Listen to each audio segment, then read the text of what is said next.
Halo teman-teman, berjumpa lagi dengan saya Bambang Haryono Tanuwijaya. Tentunya di channel kesayangan kamu itu adalah Jalan Kecil. Aku harap kabar kamu di sana baik-baik aja ya. Melalui video ini, kali ini, saya terdorong untuk mengangkat suatu tema, di mana tema ini sepanjang hidup kita itu kita terdorong untuk mencari arti dari tema yang akan kita bicarakan ini dan hidup di dalam tema yang akan kita bicarakan ini. Apa tema yang akan kita bicarakan ini? Ya, teman-teman, tema yang akan kita bahas sekarang adalah kasih adalah memberi. Banyak ya teman-teman di antara kita menginginkan sesuatu relasi. Ya, misalnya kita ingin menikah, kita ingin berteman, kita ingin memiliki banyak relasi-relasi yang lain dengan tujuan-tujuan misalnya aku ingin diakui, aku ingin disanjung, aku ingin mempunyai suatu nama, aku ingin diberi sesuatu, dan lain sebagainya. Apakah jika aku menginginkan sesuatu dari yang mungkin aku sebut tadi, apakah itu salah? Ya, juga enggak salah juga. Tetapi di dalam hal ini, keinginan kamu itu tidak murni. Seperti itu. Karena teman-teman, kamu menginginkan suatu pertemanan, suatu persahabatan, atau kamu ingin menikah, atau kepingin mempunyai banyak relasi karena dengan suatu tujuan tertentu.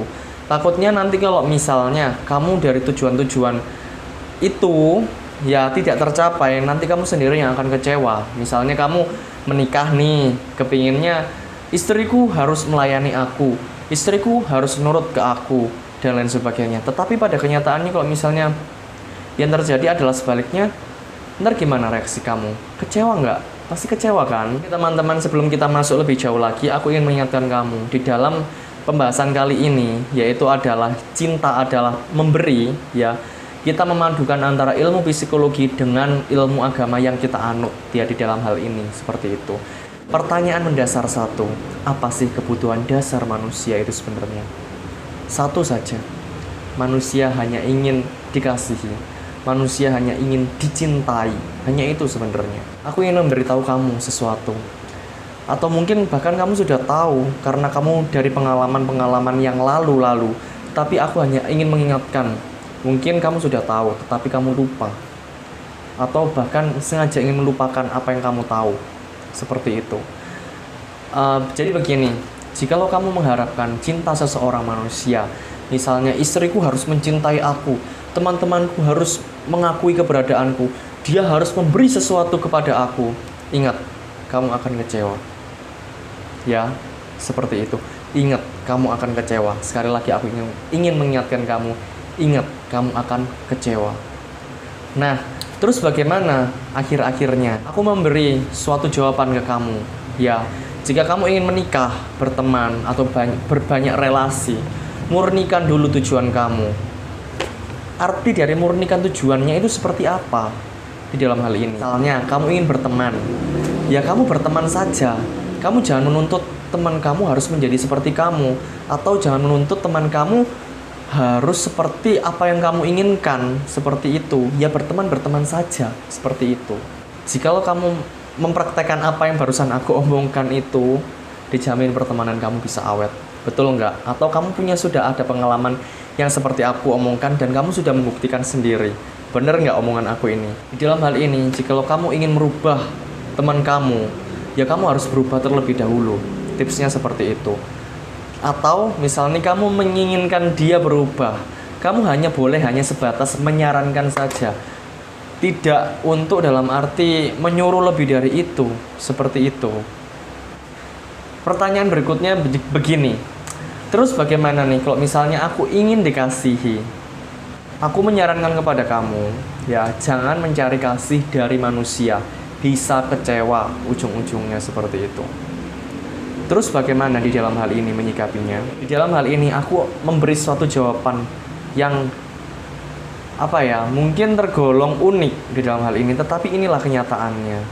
Aku mengatakan kepada kamu, jika kamu ingin merasakan kasih yang sebenarnya, perbaiki dulu hubungan kamu dengan Sang Pencipta kamu. Perbaiki dulu hubungan kamu dengan Tuhan kamu. Kamu perbaiki, kamu rajin beribadah, rajin sembahyang, rajin berdoa.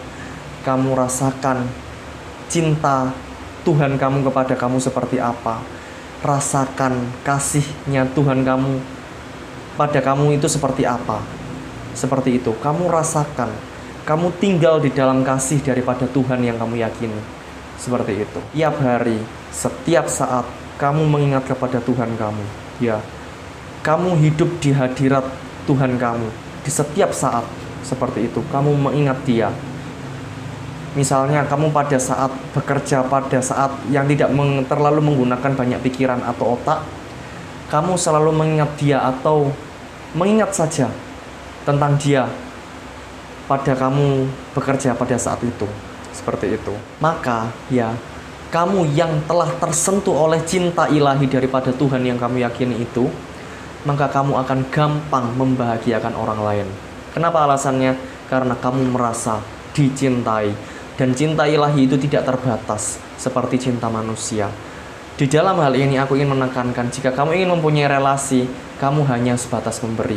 Memberi kasih, memberi cinta secara tulus. Jangan pernah menuntut. Ya, jangan pernah berharap cinta dari manusia. Karena cinta dari manusia itu adalah terbatas dan ujung-ujungnya kamu akan kecewa di dalam hal ini. Jadilah pribadi yang benar-benar bebas. Di dalam hal ini aku mengatakan bahwa ilmu psikologi itu sebenarnya nggak bisa dipisahkan 100% ya. Dari yang namanya suatu keyakinan terhadap Tuhan atau pencipta seperti itu gitu loh, karena psikologi sendiri itu adalah ilmu kejiwaan gitu loh, begitu. Dan di dalam hal ini aku ingatkan lagi, jangan pernah berharap pada kasih dari orang lain, karena kamu ujung-ujungnya akan kecewa. Sayangi diri kamu sendiri gitu loh, jangan ambil jalan yang salah.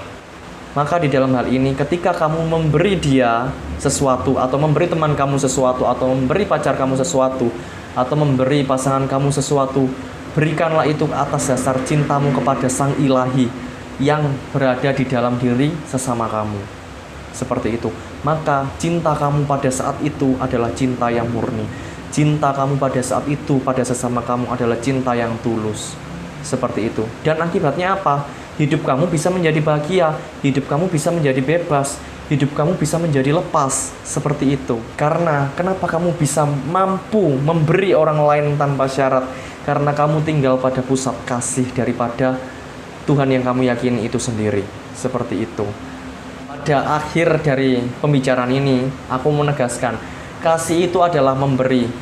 Bukan kasih itu adalah menerima. Kamu menerima dari orang lain, itu bukan kasih namanya. Tapi kasih itu adalah memberi. Memberi karena apa? Karena kamu sudah mengalami kasih.